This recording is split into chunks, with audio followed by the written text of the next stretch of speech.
when you look at the future and you see exactly what's about to happen, some of the big catalysts that are going to hop into place, it is abundantly clear that the best opportunity right now, especially toward the top, when it comes to turning a small amount of money into a large amount of money in the crypto space, is Dogecoin. It's really hard to deny that. When you see the facts, you see the information, you realize that this really is a gem that a lot of people don't understand the full potential of. Most people have heard of Dogecoin when it comes to the crypto space. Pretty much everyone in crypto has heard of Dogecoin. Even people outside of crypto have largely heard of Dogecoin. Some of the best stats when it comes to name recognition across the globe. But despite all of that, most of the people who have heard of it don't actually understand what it is or what it means. They only see it on a surface level. But for those who are looking at it on a deeper level, that's where the opportunity is. When you have information that other people don't have, then you put your money behind that information. That's where you have the advantage and you make a lot of money from it, most likely here. As we have a big new update coming in for Dogecoin that is definitely extremely exciting. That update is that Robinhood wallets are officially in the test phase. Pretty dang exciting, and there's more on top of that when it comes to this exciting announcement. Take a look at this tweet here from Christine Hall Brown. She is currently the COO, the Chief Operating Officer of the Robinhood crypto department.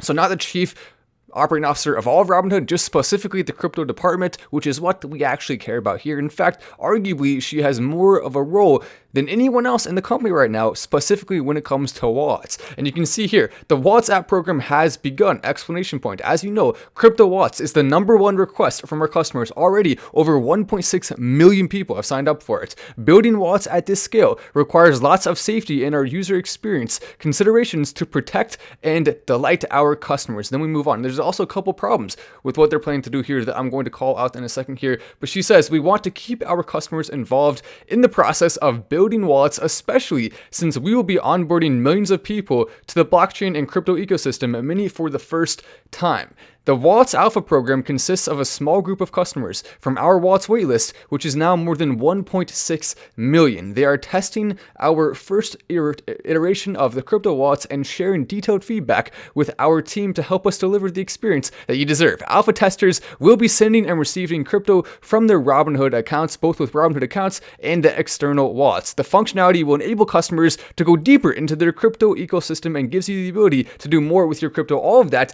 giving Dogecoin the ability to exercise a lot of the use case that it has not been able to exercise so far. That is, of course, an extremely exciting thing on multiple different levels, because for the most part now, you've been able to hold your Dogecoin, you've been able to have fun with your Dogecoin, but have you been able to spend it? Well, not if you're one of the more than 60% of people in our community who currently has their Dogecoin on Robinhood, a very large amount. Our alpha tester experience are wanting the user wallets to potentially receive crypto as payment for their business. So some people want it for business, some people want it just for fun, to spend it. Some people want to be able to accept it. All of that is coming, and it is extremely exciting. You will now be able to, most likely very soon here, any business you want, you can do Robinhood integration. Similarly to if you did PayPal integration and start accepting Dogecoin immediately without having to go through a bunch of hoops or a bunch of steps, just simply by having a Robinhood account. No other crypto has that same ability because most cryptos are way more spread out than Dogecoin is. Dogecoin is going to be able to have an ecosystem where everybody can easily send and receive without having to pay high fees. Can Ethereum do that? No. Can Bitcoin do that?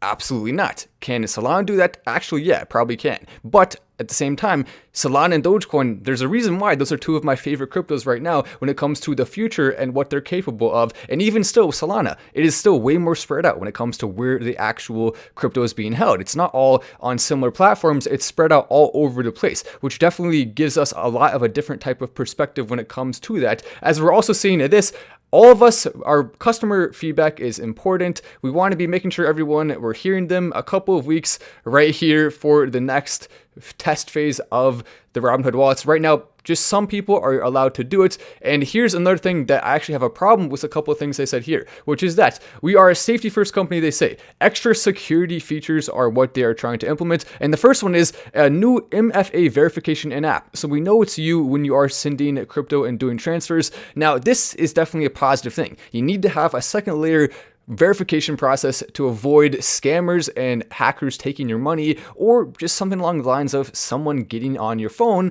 and not understanding how they can get it out or not. All of that is why that protection is actually good. The second one is transaction checks to better understand the risk of where coins are being sent, and that right there is actually pretty frustrating. Now, there's some exchanges and there's some wallets that actually force you to have someone added in your contacts first before you can send the money. Now, if Robinhood is considering doing that, I think that's definitely a step in the wrong direction, because people want to be able to send money to anyone on their wallet without having to worry about if they have them in their contacts or not. And it takes an extra step to actually add someone's phone number, to add someone's name in your address book first before sending them money. So hopefully that's not what they're doing there, but they did not specify the exact type of transaction verifications that are going to be doing. Then the other one that I thought was a little bit silly is something called selfie checks for withdrawals, which would in theory mean you have to actually take a picture and post it of yourself in order to take money out. By the way, if you just came into live, take a second to press that like button. The goal here is to get as many people into the live as possible, and we of course need that like button to be going through the roof, because every single new like pressed is one new person coming in. So it doesn't matter if you're sitting down, you're lying down, or if you're on the you know what, take a second to press the button and we will all be benefiting from that.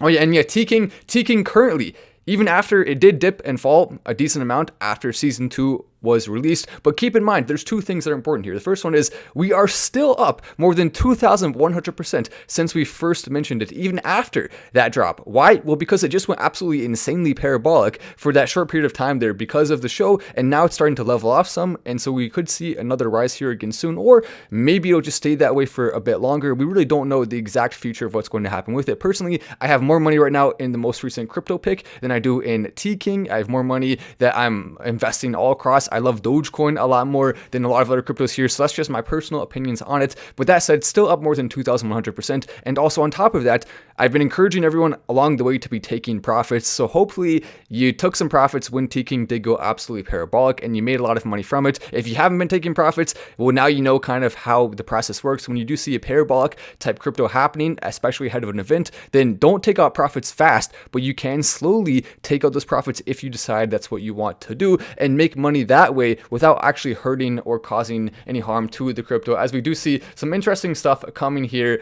And oh yeah, that's definitely true. What is your SOL target? So we could definitely see Solana doing a 5x from here. That's absolutely realistic. Solana is in many ways better than Ethereum when it comes to the transaction costs, when it comes to transaction fees. And we do know as well that the overall market with cryptocurrency is looking a little bit more risky. There's only going to be a couple cryptos that really can, I believe, pop off like crazy. The rest of the crypto market will probably be a little bit more flat, and we may see some ups and downs. We will, of course, between now and that time. But at this point, when it comes to the risks I'm willing to take, I'm willing to risk a lot of money in Dogecoin. I'm willing to risk a lot of money in some smaller market cap altcoins, but I'm not willing to risk as much in the overall broader market, considering what we have in store for the future, especially long term. So that's just all stuff to consider and keep in mind. We also have to remember this. With Robinhood, they did recently have a problem where hackers got thousands of people's information. And that's a heck of a bad problem when they're also looking at integrating wallets, which are now going to have potentially selfie checks. So what if hackers could get access to who you are and then know you have this or that and then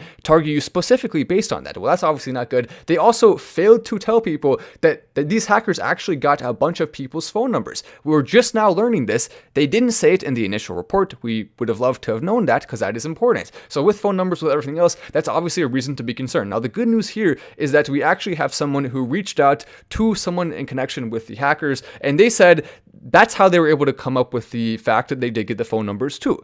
So, important information. Why? Because if these hackers and people affiliated with them are communicating with the media, that means this is most likely not a bad guy hack, so to speak. It's more of just proving that Robinhood needs to shore up their security, which is in fact obviously true after what just happened here. People should not be able to have this, especially with the wallets coming out. Security is going to be even more important than it was before. And look, we can see here more precisely, the list contains 4,400 phone numbers. So just some stuff to be looking at and be potentially a little bit scared of if they do not fix the problem. Robinhood, obviously the torch is in your court here. Another thing to keep in mind is that right now you can see exactly what happens with the transactions. When we do see the transactions starting to rise, then we see the price of Dogecoin rising. And with the Robinhood wallets, those transaction numbers are going to go absolutely bananas. And so that's why we're going to likely see it going over $1. $69 in the distant future is, of course, an extremely difficult goal, but I would love to see that happen. If Dogecoin is going to go to $69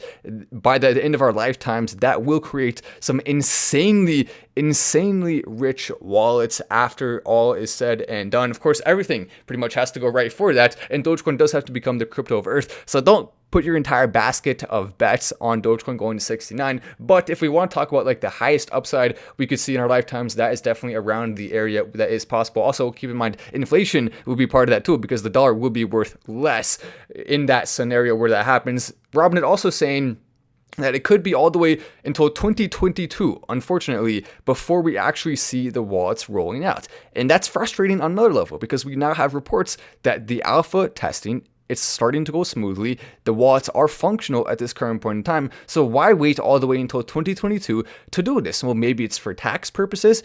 Maybe there's other things they have to set in place. So, we'll give them a little bit of a pass here. 2022 is not that long from now. But at the same time, we've waited this long. It just feels a little bit silly if it's working now and they could release it, that they would wait all the way until 2022 to do that. Nonetheless, when it does happen, that's going to be a very exciting time for Dogecoin, as we have seen a 6% increase today up to 23.55. There's a ton of support under 20 cents for Dogecoin. The area between 23 and 25 is starting to build more and more support. Then once you go over 30, that's some of the critical levels where we do need to actually see it passing it before we can reach some of the new levels and staying above it, not just passing it for a short period of time like we have seen a couple of times. By the way, we now have another update when it comes to this dude right here, hedge fund manager, and he is, of course, starting to, push back a little bit more against crypto. Basically, what happened here is we had Kin going in. He's the CEO of Citadel, Ken Griffin. This is the same dude who many people say is responsible for stopping the Robinhood trading during the GameStop spike. Why? Well, it's simple. Hedge fund managers, his buddies, were losing money from this because the people were starting to go crazy and make it spike, so they stopped it to prevent them from losing more money. And we believe King Griffin played a role in that. Now, though, he's doing some more silliness. He came in and bought a $43.2 million version of the Constitution, and he did this to stop a group of cryptocurrency investors called Constitution DAO from buying that piece of the Constitution instead. Now, the good news here, even though that's kind of a slap in the face to the internet community of cryptocurrency, he is going to be displaying it publicly for people to see. So that begs the question, though, why pay $43 million if you're not even going to keep it in your house or something, or you're not going to keep it somewhere where you could have it? Well, there's two reasons. Number one, it could increase in value. And number two, he clearly had a motivation here to go against the cryptocurrency stuff here. He's not a fan of crypto. He wants you to invest in stocks. He wants you to invest in other stuff. And if they were able to prove the use case of being able to collectively buy something as a group like this, and then it goes up in value and then they make money, well, what's going to happen next? There's going to be more of that. It's going to expand the use case of crypto. More people will see that, and then it could cause problems. Roast incoming. What was that? Do us a favor. Oh yeah, that's stuff. Justin says we should target $1 before $69. You're 100% right about that. $69 is kind of like a meme fun number that we love to just put in titles and thumbnails and stuff because it's funny and fun. So keep in mind, when I put $69 in the thumbnail, I'm not saying I think Dogecoin is going to go to $69 tomorrow. I'm just having fun and putting $69 as a somewhat unrealistic but technically possible long-term goal of Dogecoin. So yeah, there's some truth about that. Thank you, by the way, Justin, for the chat there. A little bit of hate in that comment. That's okay. We don't mind it. Where do I get on the waitlist for Robinhood wallets? All you gotta do is go to Robinhood and get on the waitlist. Just go to the app. You should be able to do it. You can also Google it, Robinhood waitlist, click on the link, and then sign up that way. It's actually pretty easy to get on the waitlist. The hard part is actually getting the wallets because we can't control that. We have to wait for Robinhood to do it. 1.6 million people eagerly waiting to be able to send and receive mainly Dogecoin. I mean, Bitcoin, you can do the same thing with that too, but it's mostly going to be Dogecoin. Also here, take a look, round up 3 signs that show mass adoption is underway for cryptocurrency. And here is one of the reasons why we should actually be skeptical of it. So the 3 things: huge endorsements from mainstream stuff like crypto.com, Arena. Then we have McDonald's, big brands embracing NFTs. Then we scroll down here more, traditional finance finally embracing Bitcoin with ETFs, with other things involving banks. The problem here is that a lot of that's already priced into it.